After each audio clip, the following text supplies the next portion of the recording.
de Jesus. Cumprimento a igreja do Senhor Jesus com a paz do Senhor. Amém, amém, irmãos? Amém. É um prazer estar aqui com os irmãos, amém?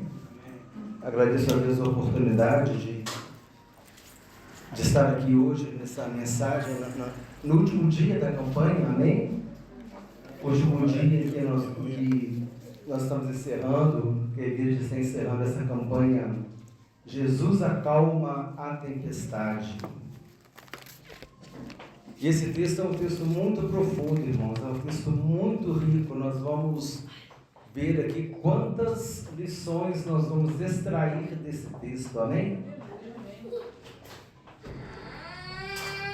Eu vou ler o texto e depois eu gostaria de louvar a Deus com ele, mas aí vamos ler o texto e os irmãos poderão assentar, amém? Jesus acalma uma tempestade, Lucas capítulo 8, versículos 22 a 25. O texto bíblico diz assim: aconteceu que, num daqueles dias, entrou ele num barco em companhia dos seus discípulos e disse-lhes: passemos para outra margem do lago. E partiram. Enquanto navegavam, ele adormeceu, e sobreveio uma tempestade de vento no lago, correndo eles o perigo de sossobrar. Chegando-se a ele, despertaram-no, dizendo: mestre, mestre, estamos perecendo. Despertando-se Jesus, repreendeu o vento e a fúria da água, tudo cessou e veio a bonança. Então lhe disse: onde está a vossa fé? Eles, possuídos de temor e admiração, diziam uns aos outros: quem é este que até aos ventos e às ondas repreende e lhe obedecem? Amém, irmãos? Graças a Deus. A igreja pode assentar em nome de Jesus.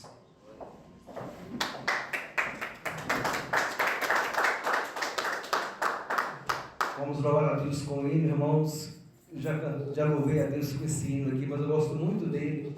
Chama Perfil do Louvor. Vamos adorar o Senhor, amém?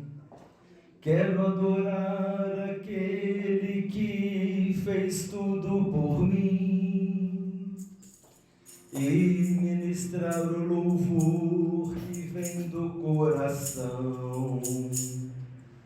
Quero adorar,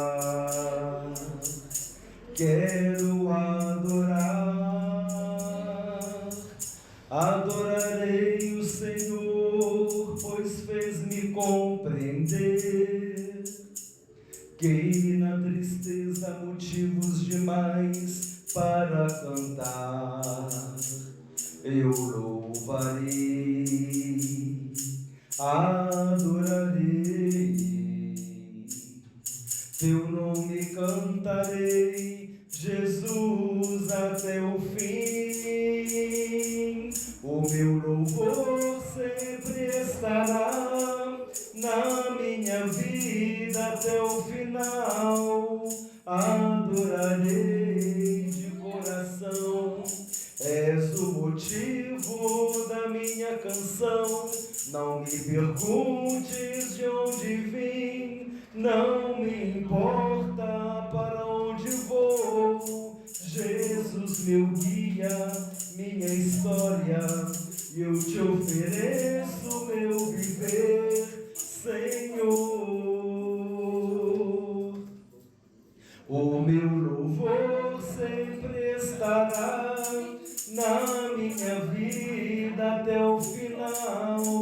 Adorarei de coração, és o motivo da minha canção. Não me perguntes de onde vim, não me importa para onde vou. Jesus, meu guia, minha história, eu te ofereço meu viver, Senhor. Eu te ofereço meu viver, Senhor. Louvar esse hino é sempre uma oportunidade muito grande de adorarmos a aquele que fez tudo por nós, amém? Tudo que Jesus fez na cruz, tudo que Ele conquistou na cruz, é direito nosso, é nossa herança. E Ele morreu na cruz para nos dar o perdão dos pecados e a vida eterna. Glória a Deus, porque enviou seu Filho Jesus em nosso resgate. Jesus disse que Ele veio buscar e salvar o que estava perdido. Nós estávamos perdidos em nossos pecados, em nossos delitos, estávamos longe do Senhor, mas Ele de longe se me deixou ver o Senhor e disse: com amor eterno te amei, por isso com amorável benignidade eu te atraí. O Senhor nos atraiu para a sua presença. Nós não procurávamos o Senhor, mas Ele se deixou achar. Nós não o conhecíamos, mas Ele se revelou a nós. Amém, irmãos? Tudo isso por amor. E hoje nós amamos a Jesus, porque um dia Ele nos amou primeiro. Amém? Glória a Deus. Então, irmãos, nós lemos esse texto, conforme eu disse, é um texto muito rico, muito profundo. Nós podemos tirar vários ensinos a respeito desse texto. Jesus acalma uma tempestade. E esse evento, ele foi tão importante que os 3 evangelistas, Mateus, Marcos e Lucas, registraram esse evento. E hoje, depois do nosso estudo aqui, irmãos, eu tenho certeza que você nunca mais vai ler esse texto do jeito que você lia antes. Você vai perceber muitas coisas nesse texto. Nós vemos aqui então que os 3 evangelistas, eles relataram a respeito desse milagre de Jesus. Mateus, o evangelista Mateus diz que grandes multidões seguiam Jesus. E Jesus estava ensinando a palavra de Deus. Aí veio o leproso, Jesus curou o leproso. Aí depois Jesus entrou em Cafarnaum, cidade de Pedro, situada à beira-mar. Lá ele encontrou o centurião, curou o filho do centurião, curou o jovem à distância. Disse: pode voltar para a tua casa, porque o teu menino está curado. Jesus disse isso para o centurião. Depois ele curou a sogra de Pedro. Mais tarde ele libertou os endemoniados e curou muitos enfermos. Olha só quanta coisa que Jesus fez antes de acalmar a tempestade. Porque é importante, irmãos, quando a gente vai preparar uma mensagem, a gente dá uma olhada no contexto para ver o que aconteceu antes daquele texto. O que aconteceu antes daquele texto, para a gente começar a entender. Então a gente tem que ver o que estava acontecendo antes. Jesus estava trabalhando e estava trabalhando muito. Marcos registra que Jesus ensinava por meio de parábolas, que ele estava ensinando à beira-mar. Ele falou sobre a parábola do semeador, a parábola da candeia, a parábola do grão de mostarda. E Lucas, que é o texto que nós lemos, se os irmãos quiserem ficar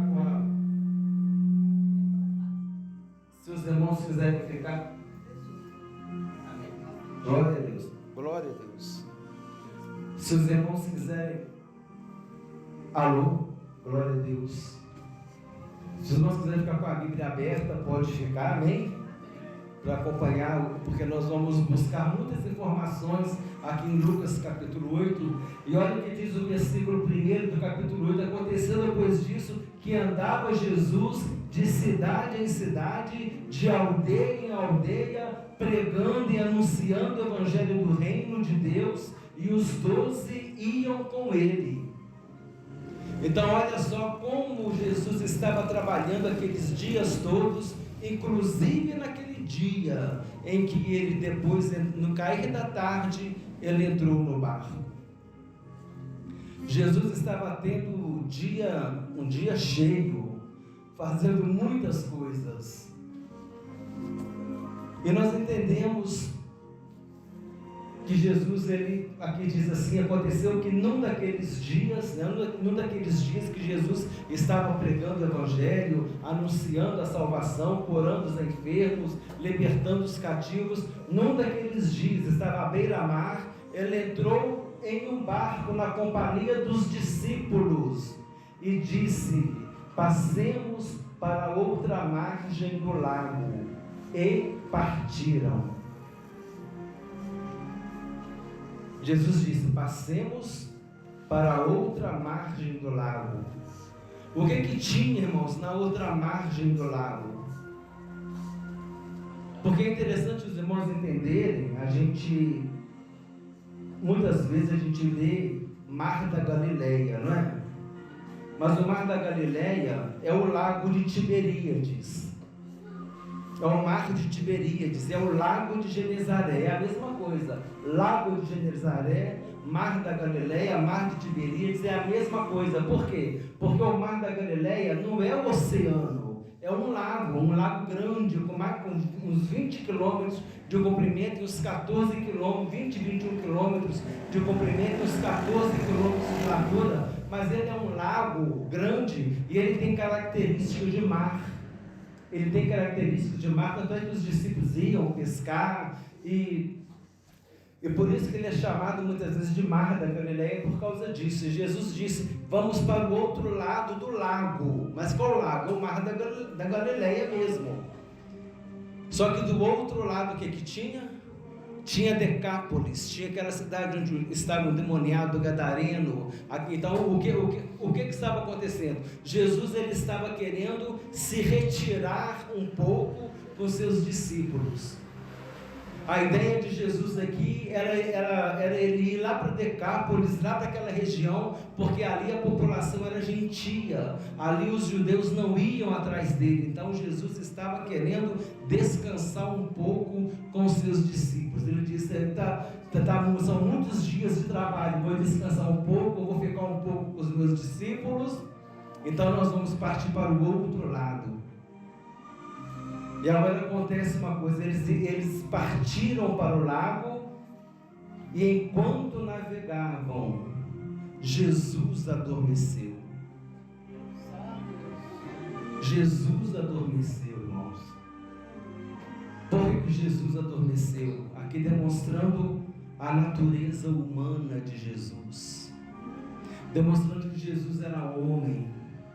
A natureza humana de Jesus que estava se manifestando aqui nesse texto, aqui mostrando que Jesus estava dormindo, Jesus cansava, Jesus chorava, Jesus se emocionava, sentia fome, sentia sede.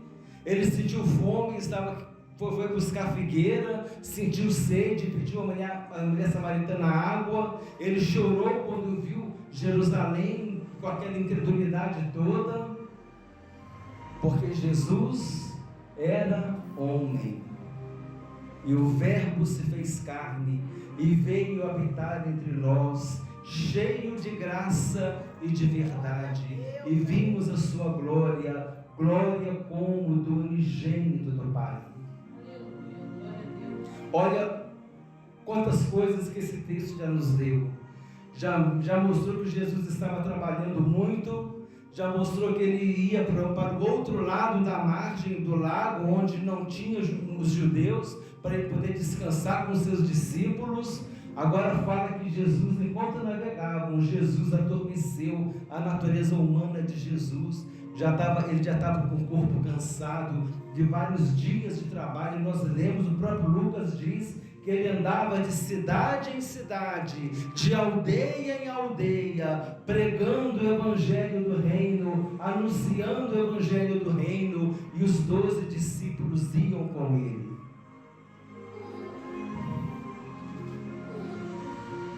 E sobreveio uma tempestade de vento no lago, que é o mar da Galileia, o lago de Genezaré, o mar de Tiberíades, correndo eles o perigo de sossobrar. Porque esse mar da Galileia, irmãos, é muito interessante. O mar da Galileia, se o oceano está aqui, o mar da Galileia está 213 metros abaixo do nível do mar.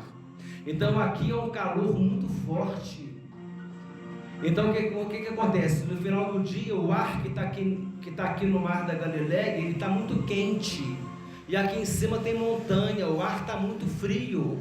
Então o ar frio é mais pesado e o ar quente é mais leve. O que acontece? O ar frio desce, o ar quente sobe. No que faz esse movimento, acontece muito vento, muita ventania. Isso provoca onda, provoca as tempestades. Então é por isso que o mar da Galileia estava tendo tempestade naquele dia, porque estava havendo essa movimentação do ar quente e do ar frio. Então as ondas estavam fortes.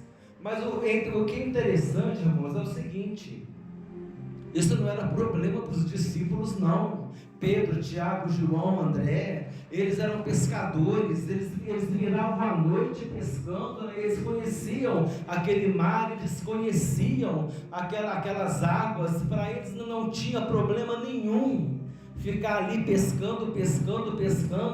Por quê? Porque eles conheciam aquele mar, mas naquele dia, aquela tempestade parece que ela foi mais forte, parece que ela veio com mais ímpeto, parece que ela veio com mais força, e ela estava ventando tanto, e eles achando, não, a gente vai dar conta sim, a gente entende do assunto, a gente navega por essas águas. A gente está tudo sob controle, mas na hora que eles viram que não tinha mais controle, o que eles fizeram? Eles foram até Jesus gritando: Mestre, estamos perecendo. Despertando Jesus, repreendeu o vento e a fúria da água. Mas olha o que aconteceu, irmãos. Em determinado momento eles perceberam que eles não teriam mais o controle da situação. Isso muitas vezes acontece com a nossa vida também. A gente está levando a vida, acha que está tranquilo, acha que vai dar conta, acha que a situação está no controle. Mas vem a má notícia, vem o dia mau, vem o dia da adversidade com força, o vento sopra forte sobre nós. Muitas vezes vem a enfermidade, muitas vezes vem até o luto. E a tempestade forte se abriga sobre as nossas vidas. E nós entendemos que nós não temos mais força para enfrentar essa tempestade. Mas glória a Deus, irmãos, porque nós sabemos aonde nós vamos. Nós sabemos aonde nós devemos ir para buscar o refúgio, para buscar o apoio. Nós vamos até Jesus. Assim como aqueles discípulos foram até Jesus diante daquela tempestade que estava quase que afundando o mar, do mesmo modo, nós não precisamos ter esse desespero. Nós vamos até Jesus, porque Ele é poderoso para nos salvar. Glória a Deus. Jesus é poderoso para nos salvar, Ele é poderoso para estender a sua mão. E é muito interessante nós entendermos aqui, irmãos, que Jesus estava no barco com os discípulos, mas a presença de Jesus no barco não impediu que a tempestade viesse. Olha só, irmãos, a presença de Jesus no barco não impediu que a tempestade viesse. Mas a presença de Jesus no barco impediu que o barco afundasse. A presença de Jesus no barco não impediu que a tempestade viesse, mas a presença de Jesus no barco impediu que o barco afundasse, porque o que faz a diferença é a presença de Jesus. Glória a Deus, glória a Deus, aleluia. É a presença de Jesus que faz a diferença. Então a mesma coisa acontece conosco, irmãos. Estamos na luta, estamos na dificuldade, está no problema, na tempestade, na adversidade. As coisas vêm trazer aborrecimento, vêm trazer tristeza, vêm trazer necessidade, angústia. A tempestade vem, as aflições vêm, mas Jesus está presente, amém? Jesus está presente em nossas vidas. Ele disse: eis que estarei convosco todos os dias, até a consumação do século. Deus disse: nunca te deixarei, jamais te desampararei. Jesus disse: eu enviarei o Espírito Santo para que Ele esteja para sempre convosco. É a presença do Pai, é a presença do Filho, é a presença do Espírito Santo, é a presença de Deus. O nosso Deus é Deus presente. Glória a Deus. O nosso Deus é Deus presente. Quer seja na bonança, quer seja na tempestade, quer seja no tempo de paz ou no tempo de guerra, quer seja na saúde, quer seja na doença, quer seja na riqueza, quer seja na pobreza, o que faz a diferença é a presença de Jesus em nossas vidas. Deus enviou Moisés, falou: Moisés, você vai lá para o faraó, vai conversar com ele, porque eu vou libertar o meu povo. Aí Moisés disse: olha, eu vou, mas tem uma condição. Aí Deus fala: qual é a condição, Moisés? Aí Moisés fala: a tua presença tem que vir comigo. Irmãos, a presença de Deus faz a diferença. A presença de Deus tem que vir conosco. Não podemos abrir mão da presença de Deus. Não podemos acreditar que a gente vai dar conta da situação, porque somos limitados, somos fracos, e aquilo que a gente consegue fazer é porque Deus nos capacita e nos ajuda. Eu não vou, Senhor, eu só vou se a tua presença for comigo. Aí Deus disse: eu estarei contigo. E Deus foi. E Moisés foi lá e os milagres aconteceram, os sinais aconteceram, o povo foi liberto, conhecemos a história, o mar vermelho abriu, o povo passou a pé enxuto, os egípcios pereceram, e lá no deserto, durante o dia, a coluna de nuvem, e durante a noite, a coluna de fogo, era a presença de Deus no meio do povo. Glória a Deus por isso, irmãos. E nós devemos tomar a mesma atitude de Moisés. Quando nós vamos pregar, devemos falar: Senhor, que a tua presença venha comigo.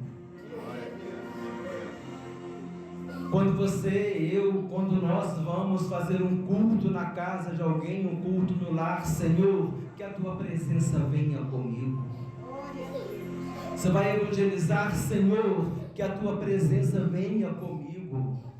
Vai fazer visita no hospital: Senhor, que a tua presença venha comigo. Vai fazer visita no presídio: Senhor, que a tua presença venha comigo. Aonde Deus nos enviar, devemos dizer: Senhor, que a tua presença esteja comigo. A presença de Deus é a garantia da vitória. A presença de Deus é a nossa garantia, é a nossa proteção, é a nossa vitória. A presença de Deus é a vitória sobre o levante do inimigo. A presença de Deus é a nossa vitória sobre qualquer adversidade que venha se opor à obra do Senhor, à nossa vida. Quando o inimigo quer se levantar contra nós, a presença de Deus deve estar conosco.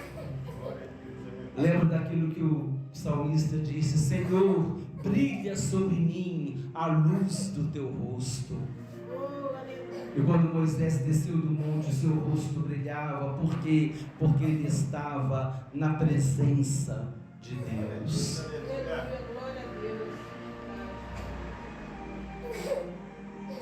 O que faz a diferença, irmãos, conforme eu disse, o privilégio que nós temos é que a gente sabe aonde a gente vai.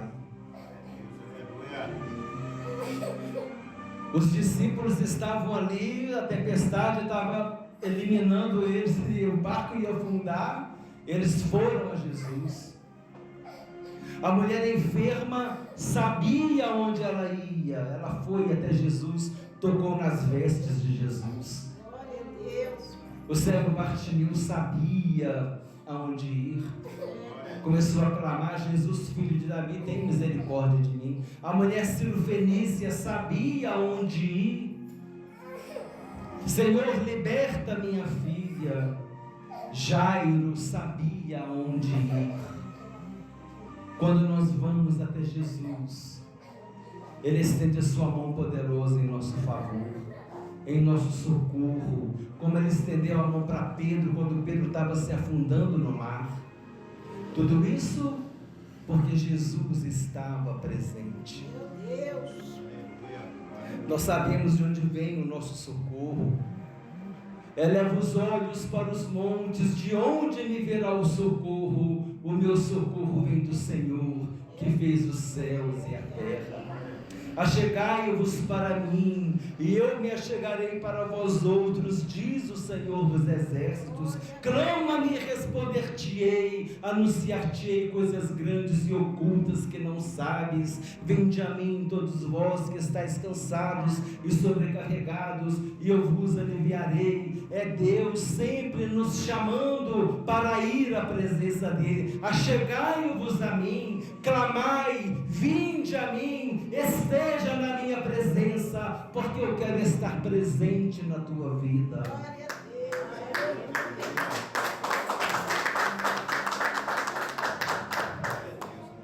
Precisamos entender que Jesus tem poder para nos livrar de todas as tempestades que se levantam contra nós. Mas também precisamos entender que mesmo que essa tempestade se prolongue, o nosso barco não vai afundar, porque Jesus está conosco. Aleluia. E então os discípulos foram e disseram, né, conforme foi lido aqui, conforme foi lido aqui: Mestre, estamos perecendo. Despertando Jesus, repreendeu o vento e a fúria da água, e tudo cessou, e veio a bonança. Olha só aqui, irmãos. Eu falei que você nunca mais vai ler esse texto como você te lia antes. Jesus estava dormindo, demonstrando que a natureza humana dele, que Jesus sente fome, sentia sede, cansaço, que ele dormia. Mas agora esse texto mostra a natureza divina de Jesus, a autoridade de Jesus. Jesus agora não era o Jesus verdadeiro homem, agora era o Jesus verdadeiro Deus, se levantando e repreendendo o vento, e repreendendo a força da tempestade, e trazendo bonança. Jesus, ele tinha as duas naturezas. Ele tinha a natureza humana e ele, ao mesmo tempo, ele tinha a natureza divina. Quando Jesus sentia fome, sede, cansaço, dormia, quando ele chorava, ficava angustiado, isso era a natureza humana dele se manifestando, mas a natureza divina estava ali, mas ela não interferia na natureza humana. Mas quando Jesus ressuscitava mortos, quando ele curava, quando ele libertava os cativos, quando ele andou sobre as águas, quando ele acalmou a tempestade, quando ele multiplicou os pães 2 vezes, todos esses milagres revelam a natureza divina de Jesus. Quando ele disse: lança a rede ao lado direito do barco, e então os discípulos pescaram 153 grandes peixes, fizeram uma pesca maravilhosa, tudo sob a autoridade de Jesus. Pedro disse: Senhor, sob a tua palavra nós lançaremos as redes. Jesus manifestando a sua natureza divina. Então, nesse texto aqui nós vemos a natureza humana de Jesus, e depois nós vemos a natureza divina de Jesus. Jesus é o Emanuel, Jesus é o Deus conosco. Aleluia, meu Deus. Aí agora Jesus, depois que ele faz o milagre, Ele chega para os discípulos e diz: onde está a vossa fé?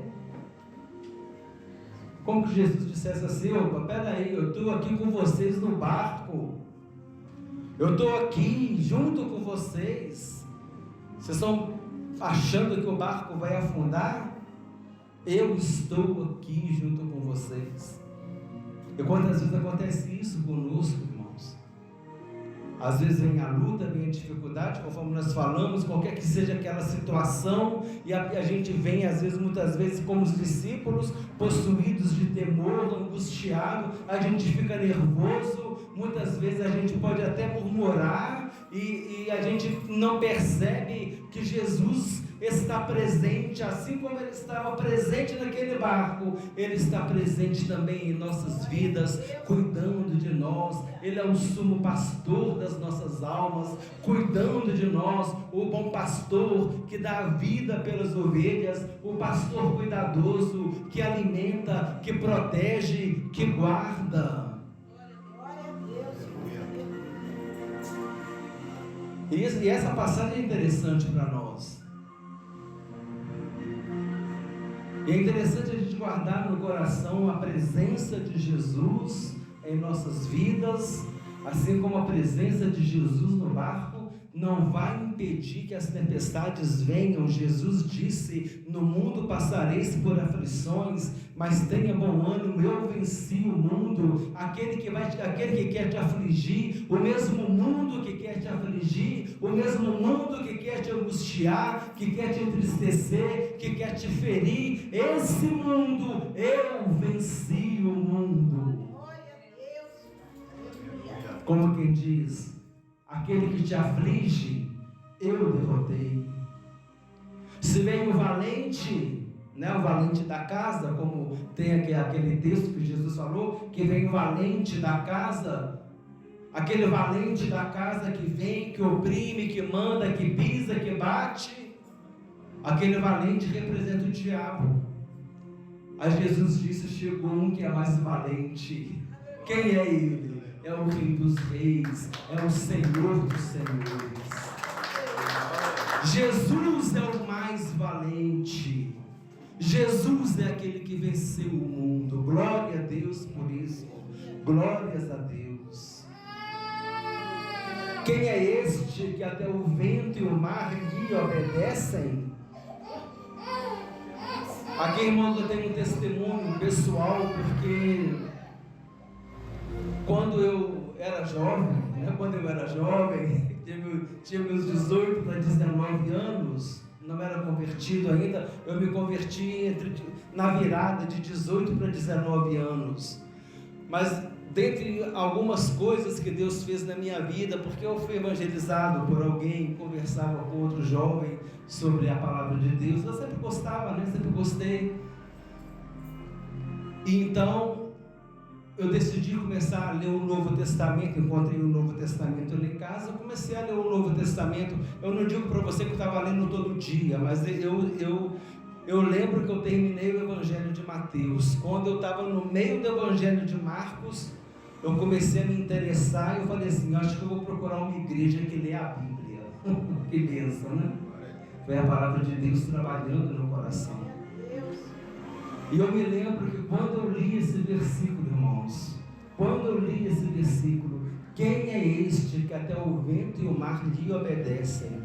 Quando eu li esse versículo, eu fiquei tão impactado com esse versículo, eu fiquei aéreo, eu fiquei viajando, irmãos, eu fiquei refletindo nesse versículo. Se eu bobear, fiquei uma meia hora pensando naquele versículo: quem é este que até o vento e o mar lhe obedecem? Eu comecei a pensar, sobre esse texto, porque esse versículo ele marcou a minha vida, porque quando eu li esse versículo, quem é este que até o vento e o mar lhe obedecem?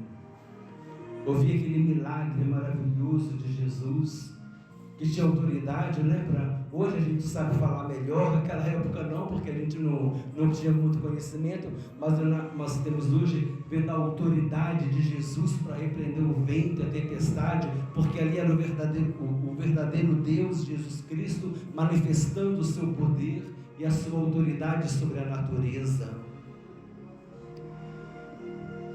E eu fiquei refletindo, quem é este que até o vento e o mar lhe obedecem? E os discípulos fizeram essa pergunta, quem é este que até o vento e o mar lhe obedecem?